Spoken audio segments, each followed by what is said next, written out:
Ito naman kay sinabi ko lang, you open up buksan mo lang. Open the books of your finances. Yes. That was my demand. Ang sagot nila, this has prompted different reactions from lawmakers, from Congress, most of whom vouch for the integrity of the lower house and the strict adherence to the law. Really? Okay. If you are telling the truth, then let us open the book of accounts. Wala mang problema. Strict adherence man kaya. Di pakita mo. Ito, Mayor, strict adherence. Nagkamali ka dito. Then I will apologize.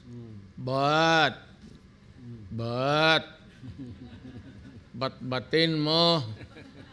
Huwag mo akong lukuhin. Galing ako dyan. Gusto ko buksan ang libro ni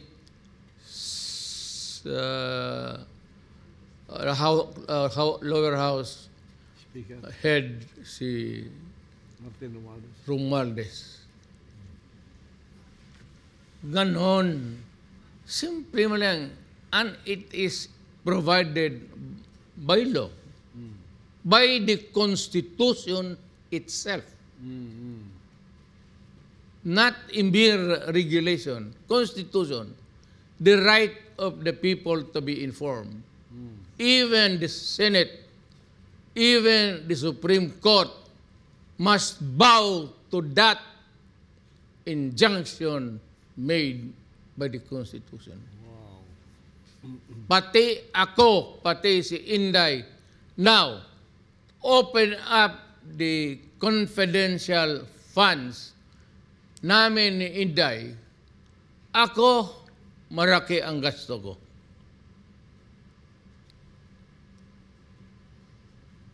Pinaganda ko ang Davao by all means.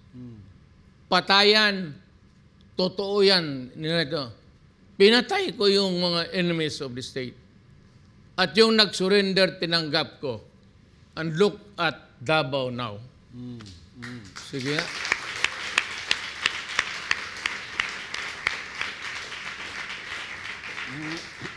Compare it with your city. Now, yung Convention Fund Inday, minintay niya, akin yun. Alam niya kung sino ang bayaran, sino ang kailangan bigyan niya nag-surrender. Hindi na dala sa livelihood ng istorya na you have to wait for a program of livelihood. In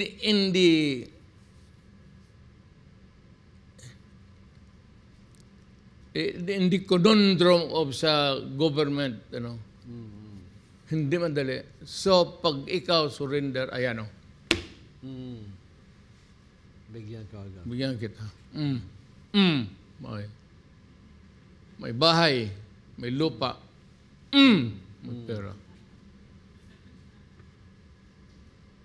Kaya kung kinarakot namin yan, tignan mo ako ngayon. Ang hiram lang ng jacket, pastor. Hindi naman akong kabili kung ilang taon ako, mayor, 23 plus 6 as president. Tignan mo bahay ko. Nakapunta mo noon si pastor. Nadagdag lang ng isa kasi bahay ng kapatid ko. Binili ko. Ayan. Yan kaya ang bahay ng presidente?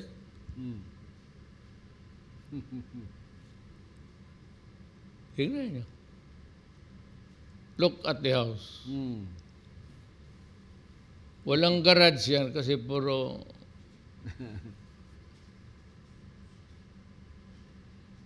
yung sa taas, maliit na kwarto yan. Nagdagang ko kasi nanganak kami. Tapos pag alis ng kapatid ko, binalik ko na lang para in front of it is also a housing na yan. Binagay ko sa anak ko, si Baste, yung mayor. Ayaw kong malayo eh. Yung harap niyan, bahay lang rin ng housing. Yung kanya formang housing talaga, hindi pa niya iniba. Youngest son ko eh. Tapos na mayor, gusto ko lang na makita ng mga apo ko pati nandyan siya. Yung bahay na yan, Mayor, nung mayor pa kayo. Yan Mayor yung pa. Long time ago. Ikaw pa, Pastor, ang nag-bless niyan. Yes, yes. Hindi nga tagkasya lahat ng members ng kingdom kasi hindi man talaga tayo magkasya. Maliit. Maliit. Sa labas lang. Bakit ako magpakurne? Why do I have to be a hypocrite?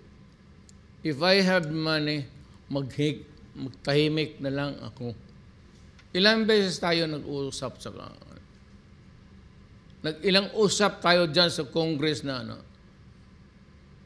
kaya nag-abot pa tayo hanggang ngayon na some of you are still there. Sino ang congressman offered, not really, resigned because of a son's actuation?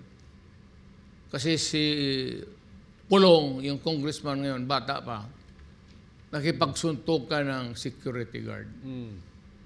Malaki si Pulong eh. Ibakbakan, nabugbog yung security.